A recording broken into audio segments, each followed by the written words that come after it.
اعوذ باللہ من الشیطان الرجیم بسم اللہ الرحمن الرحیم اللہم صلی علی سیدنا مولانا محمد وعلی آل سیدنا مولانا محمد وبارک وسلم صلی اللہ علیہ۔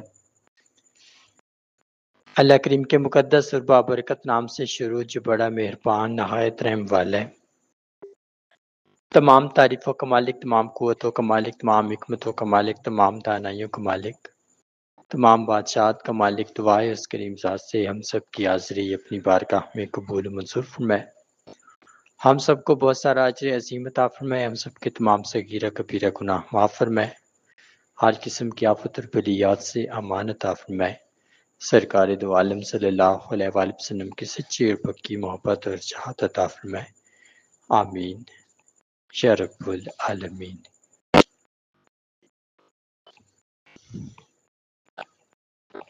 آج کا جو ہمارا لیکچر ہے جس موضوع پر ہے وہ ہے ایمان کی کمزوری۔ بہت اہم موضوع ہے، سننا سمجھنا بہت ضروری ہے، جس میں ہر انسان کو اس کی زندگی کا نقشہ سمجھایا جائے گا کہ وہ انسان سمجھ سکے کہ ایمان کی کمزوری سے کیا نقصانات ہوتے ہیں، اور اگر ایمان مضبوط ہو تو کیا فائدہ ملتا ہے۔ ہمارا جو کوشچن ہے وہ ہے ایمان کی کمزوری۔ ایمان آپ لوگوں کی پرسنل فیلنگز ہیں کہ آپ لوگ کیا اپنے اندر محسوس کرتے ہیں۔ آپ کو کسی یتیم، بے سہارا، تنہا، لاوارث، غمگین، بے یار و مددگار کی کنڈیشن سمجھ آ جاتی ہے، آپ کو ناپ تول کرنا آ جاتا ہے، آپ کو اچھے برے کا فرق آ جاتا ہے، آپ کو اپنی آخرت کا خیال رہ جاتا ہے۔ یہ آپ کا ایمان کی فیلنگ ہے۔ اب یہ سب کچھ آپ کی حقیقت ہے، اسی حقیقت پر آپ قائم ہیں اور اسی حقیقت پر ہی آپ کا وجود بننا ہے۔ اب یہ چیزیں کمزور ہو جائیں گی تو ایمان کمزور ہو جائے گا۔ جب اللہ اور اس کے رسول کی ذات دکھائی نہیں دے گی، غلطی کرتے وقت، خطا کرتے وقت نہیں محسوس ہوگا کہ کوئی ذات اوپر دیکھ رہی ہے، وہ موجود ہے، تو سمجھ لیجیے کہ ایمان کمزور ہو چکا ہے۔ اور ایمان کی کمزوری کی جو سب سے بڑی علامت ہوتی ہے وہ انسان ساری زندگی اپنے فیصلے اپنی مرضی سے کرتا ہے اور وہ کسی کی بھی بات نہیں مانتا، وہ ہر چیز اپنی مرضی سے کرے گا، جو بھی اس کا دل چاہے گا وہی کرے گا، اور نقصان بھی ہوگا، کبھی نفع ہوگا تو زیادہ نقصان بھی نظر آئے گا۔ اب یہ بات ہم نے سمجھ لیے ایمان کے اعتبار سے، لیکن اب جو بات یہاں پر سمجھنے والی ہے وہ یہ ہے کہ ایمان کمزور ہو چکا ہے۔ اب کون سے عوامل ایسے آئے جنہوں نے ایمان کو کمزور کیا؟ رب کریم نے قرآن حکیم کے اندر فرمایا کہ یہ ذکر قرآن حکیم ہم نے اتارا ہے اور اس کی حفاظت اور اس کے نگہبان بھی ہم خود ہی ہیں۔ تو مطلب قرآن حکیم جو رب کریم نے اتارا ہے اس کی حفاظت کا ذمہ اس نے لیا ہے۔ اب اس قرآن حکیم کے اندر 30 پارے موجود ہیں، 30 پاروں کے اندر 6666 آیت موجود ہے۔ ہر ایک آیت کے اندر تنبیہ کی گئی ہے، جہاں پر کامیابی کا ذکر کیا گیا ہے وہاں پر خوف بھی دلوایا گیا ہے، سب چیزیں انسان کے سامنے رکھی گئی ہیں۔ پھر جب تفسیر کا بیان ہوا تو تفسیر کے اندر انسان کو بہت سارے پریکٹیکلی پیش آنے والے جو واقعات تھے ان کی بھی روپ میں اس کو مثالیں دی گئی ہیں کہ یہ کام صحیح ہے اور یہ کام صحیح نہیں ہے۔ اب انسان جس نے نماز چھوڑی، جس نے ریاضت چھوڑی، جس نے غریبوں اور محتاجوں کے دکھ دردوں سے دوری اختیار کر لی، گویا وہ ایمان سے گر گیا۔ اب ایمان سے گرنے کی کیا نشانی ہے؟ یہ غلطیاں اس انسان نے کی، ایمان سے گر گیا۔ پہلی جو نشانی ایمان سے گرنے کی آئے گی وہ ہوگی کہ وہ انسان کسی نہ کسی چیز کی کمی محسوس کرے گا۔ اس کے پاس سب چیزیں موجود ہوں گی مگر اس کا جی نہیں بھرے گا، اس کے دل میں ایسی کوئی تمنا بچ جائے گی جو کہ اس کو دن رات کھاتی رہے گی، دن رات اس کو اداس کرتی رہے گی، کیونکہ جب اس نے ایمان کی کمزوری ظاہر کر دی، اب وہ اللہ کی تمام نعمتوں کی بنا شکری شروع کر چکا ہے۔ اب دوسری کنڈیشن،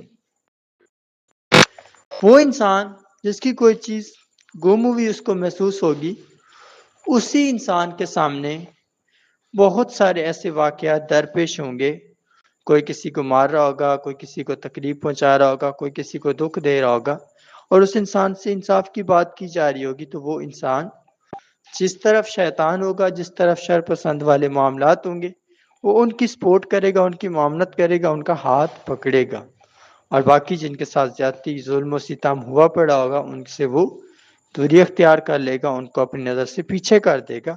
اب جب یہ کیفیت اس کے اندر داخل ہو گئی تو واضح ہے کہ وہ انسان کمزور ایمان ہو چکا ہے۔ اب تیسری کنڈیشن، وہ انسان جس نے یہ کنڈیشن دیکھی، غریبوں یتیموں مسکینوں کو اس نے دیکھا، ان کی کسی مدد میں نہیں آیا، اب تیسری بار بھی اللہ پاک کی ذات اس کو دیکھے گی، جہاں پر اس کے ماں باپ اس کے سامنے ہوں گے اور وہ اس سے کچھ مطالبہ کریں گے کسی بھی چیز کا، اور اگر وہاں پر بھی وہ انسان ناکام ہو گیا، ان کو بھی وہ اپنی نظر میں ایک معمولی سی چیز سمجھ بیٹھا، ان کے فیصلوں کو اس نے نہ مانا، ان کی بات کو نہ سنا، ان کا ہاتھ نہ پکڑا، تو پھر وہ انسان واضح ہو چکا ہے کہ اب یہ انسان مکمل کمزور ایمان بن چکا ہے۔ اب اس کے نقصانات کیا ہوں گے؟ کمزور ایمانی داخل ہوگی، اب اس کے نقصانات بھی ہونے ہیں، کیونکہ جو غلط ہو گیا اب اس غلطی کا خمیازہ بھی بھگتنا ہے انسان نے، اب وہ غلطی باہر نکلے گی، پھیلے گی، اس کے اپنے اثرات بھی مرتب ہوں گے۔ اب جو اس غلطی کا پہلا باب ہوگا، جو غلطی انسان نے کی وہ کمزور ایمانی کا شکار ہو گیا، اب اس کی زندگی میں کون کون سے حالات خراب ہونا شروع ہوں گے؟ سب سے جو پہلا اس کی زندگی کے اندر حال خراب ہوگا نا، وہ ہوگا وہ انسان بہت ساری جگہوں پر جائے گا بھی، آئے گا بھی، مگر منزل اپنی فلاح نہیں پا پائے گا۔ دوسری چیز، وہ انسان جو اس کے رشتہ دار عزیز و اقارب ہوں گے وہ خود بخود اس سے دور ہو جائیں گے۔ تیسری چیز، اسی انسان کو ہر بندہ جو بھلائی اور برتری کی بات سمجھاتا تھا وہ اس انسان کا مذاق اڑائیں گے۔ چوتھی چیز، وہ انسان بہت زیادہ حد تک تنہائی کی کیفیت کا شکار رہے گا۔ اب تنہائی کی کیفیت بھی بہت خاص ہے، اس کیفیت کے اندر انسان اپنے آپ سے لڑتا ہے، خود کے ساتھ سب کچھ کرتا ہے، اور وہ زمانے کی نظر سے آنے سے گریز کرتا ہے۔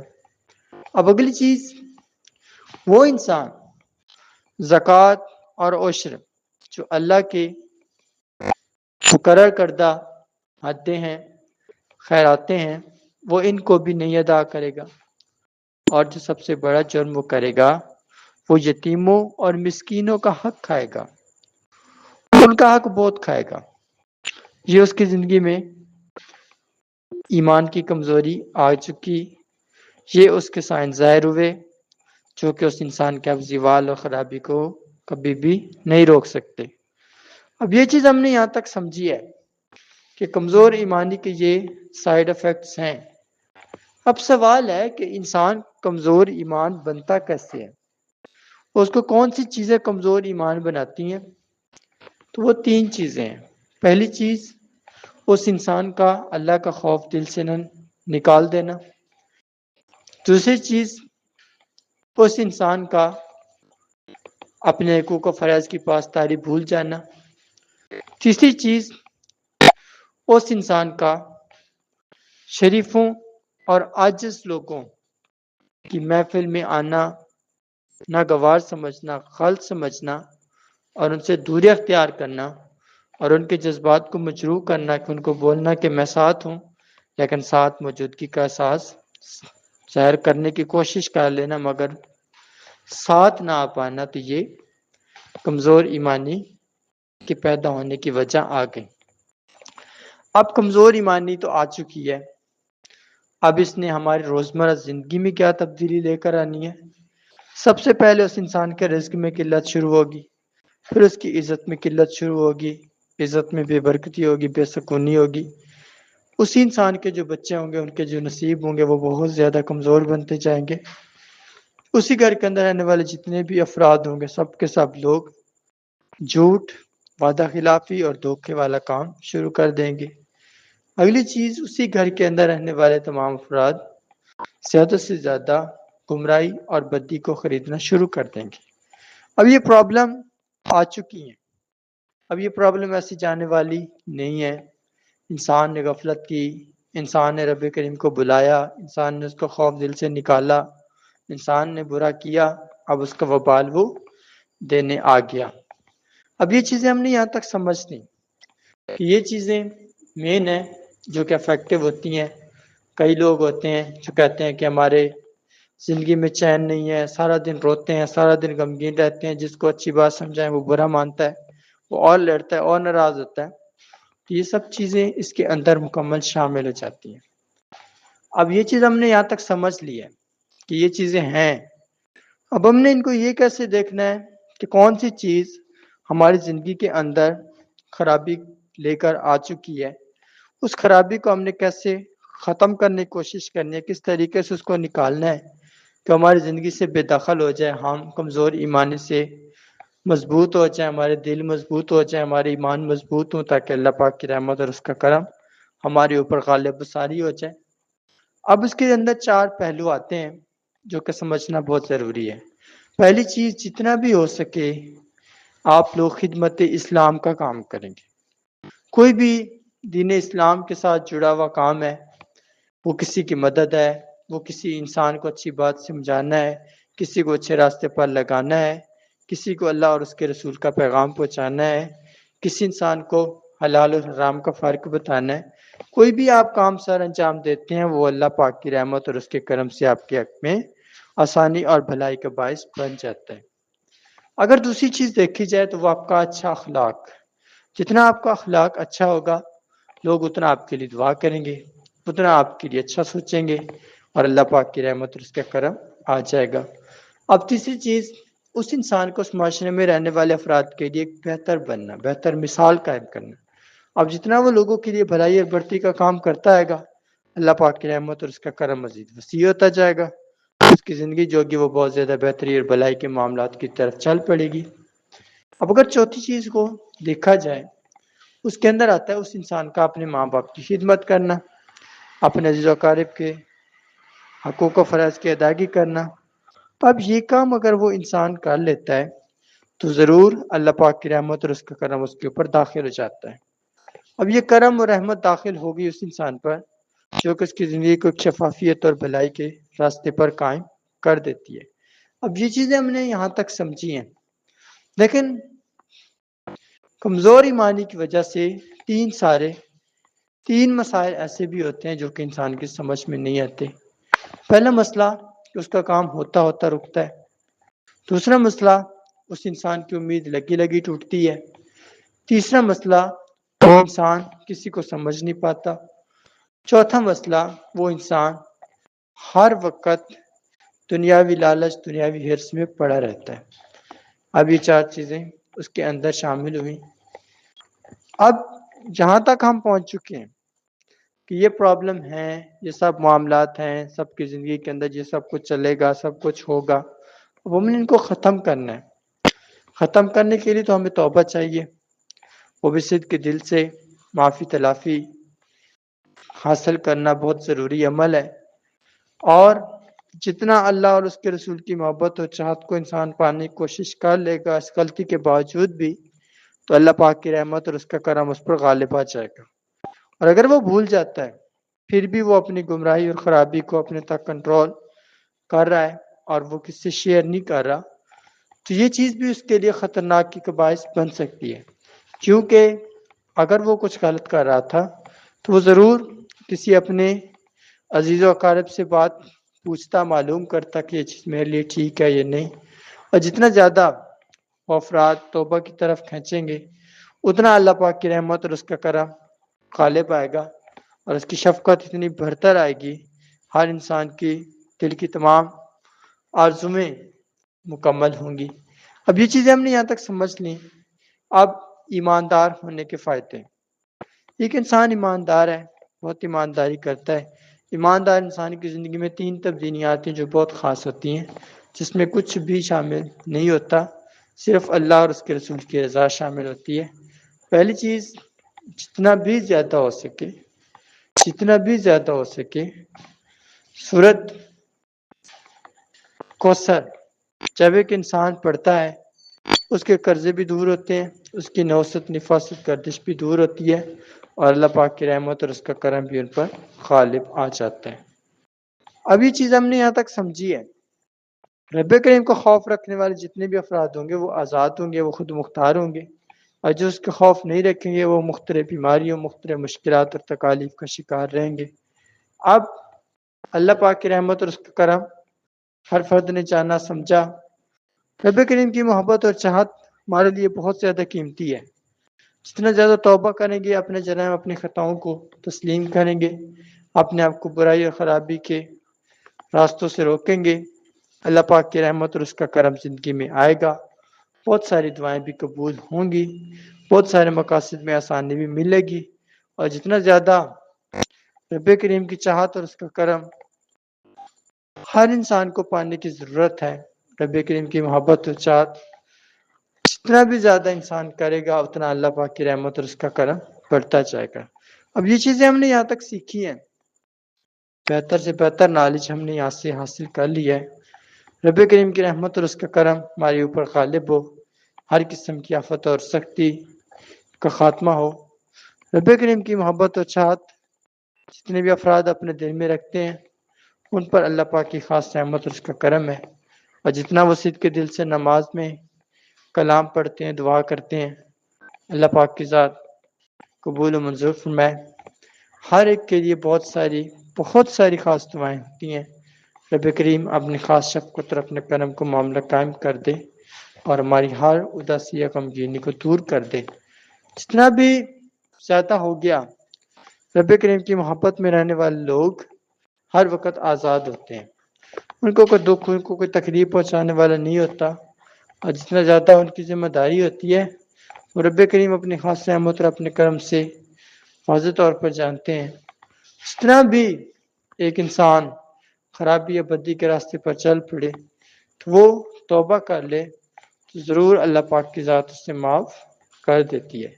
بہت ساری ایسی دعائیں ہیں، بہت ساری ایسی حاجات ہیں جو کہ آج تک مکمل نہیں ہو پائیں، تو رب کریم کی محبت اور چاہت ایک ایماندار کے دل میں موجود ہے، اس کا فضل، اس کی شفقت ہوگی، ہر طرح سے منزلت انسان کو ملے گی، سجدے کرے گا اللہ پاک کی رحمت ملے گی، اللہ کا کرم ملے گا، اللہ کا فضل ملے گا، ہر قسم کی برائی خرابی اس کے دل سے نکلے گی، اور اللہ پاک کی رحمت اور اس کا کرم اس کی زندگی میں داخل ہو جائے گا۔ جتنا وہ دعائیں کرے گا رب کریم اپنی رحمت اور اپنے کرم سے بہت زیادہ خیر و عافیات نازل فرمائے گا۔ اللہ پاک کی ذات ہم سب کو نیک وکار لوگوں میں شمار کرے، ان لوگوں کے راستے پر جن پر اس کا انعام ہوا، اور اپنی خاص رحمت اور اپنے کرم کو معاملہ قائم و دائم کرے، اور ہماری تمام خطائیں معاف کرے، اور ہم سب کو جنت الفردوس میں بلند بالا مرتبہ نصیب فرمائے۔ اب یہ چیزیں میں نے بڑھائی کہ رب کریم کا خوف اور اس کی رحمت رکھنے والے جتنے بھی لوگ ہیں سب کو مکمل رہنمائی دیتی گئی ہے۔ اللہ اپنے حبیب کی محبت اور چاہت کے صدقے جتنے بھی لوگ برائی یا خرابی کا شکار ہیں، آفت اور سختی کا شکار ہیں، ضرور رب کریم خاص اپنی رحمت اور اپنے کرم سے ان کو ہدایت اور بھلائی کا راستہ دے، اور بہت زیادہ حد تک دعائیں، ذکر و عمل، بہت ساری خوشی والی بات ہے، رب کریم کی رحمت اور اس کا کرم بہت زیادہ آنے لگا ہے، ہر قسم کی مصیبت اور تکلیف سے امان حاصل ہوتی ہے۔ اللہ پاک کی ذات ہم سب کو سننے کی، سمجھنے کی توفیق عطا فرمائے، ہمارے تمام گناہ، تمام جرائم، تمام خطائیں معاف فرمائے، ہمیں کمزور ایمان سے نکال کر نیک کار خود مضبوط انسان بنائے۔ رب کریم اپنا رحم اور کرم نازل کرے۔ 3 بار درود پاک پڑھ لیں۔ جزاک اللہ۔